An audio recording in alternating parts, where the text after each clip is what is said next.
Hi, this is Pip Nixon here with my spoiler-free review of Life, starring Jake Gyllenhaal, Ryan Reynolds and Rebecca Ferguson.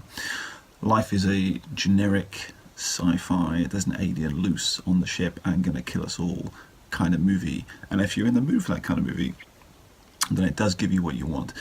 It has three leads who, for me, are somewhere between vaguely engaging and not engaging. I'm never really sure what Ryan Reynolds is for, other than to play Deadpool, but he's in this. Jake Gyllenhaal I've always kind of found annoying, though I know lots of people fancy him in Donnie Darko. I think he's done some good stuff since. Rebecca Ferguson was enjoyable in Mission Impossible 5 as the ambiguous semi-British Asian who Tom Cruise has to deal with, and they're the three leads in this.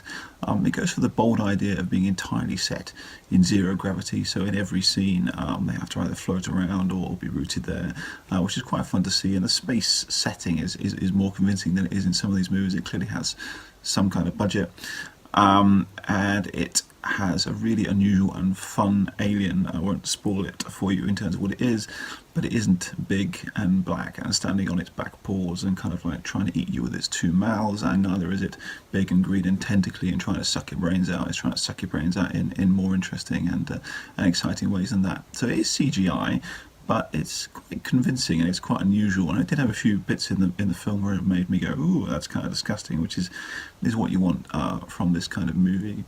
I'm never entirely sure why Jake Gyllenhaal has an enormously successful career, but I appreciate that many people do seem to like him.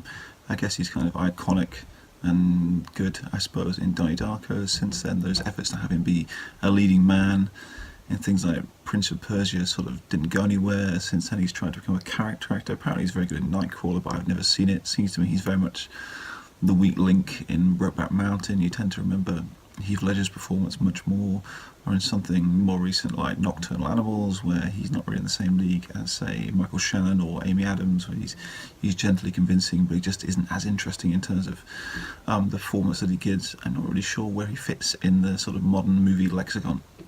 And Ryan Reynolds has that thing of being, you can't really cast him as a person who really exists. You can't make him a character actor or an everyman in that sense, because he seems too Hollywood, he seems too generic, he seems too sort of perfect, perhaps he's too pretty, perhaps I just resent his beautiful Canadian looks, I'm not sure. A man who married Scarlett Johansson and then decided he wasn't happy. But you can cast him to a degree in something like Deadpool, where it relies on his shtick and his natural persona, but you can't make him a character actor, and you can't exactly cast him as a solid leading man either, because he's kind of fluffed that with all the stuff like Green Lantern. So I'm not sure where he fits. Life is a good Saturday evening choice.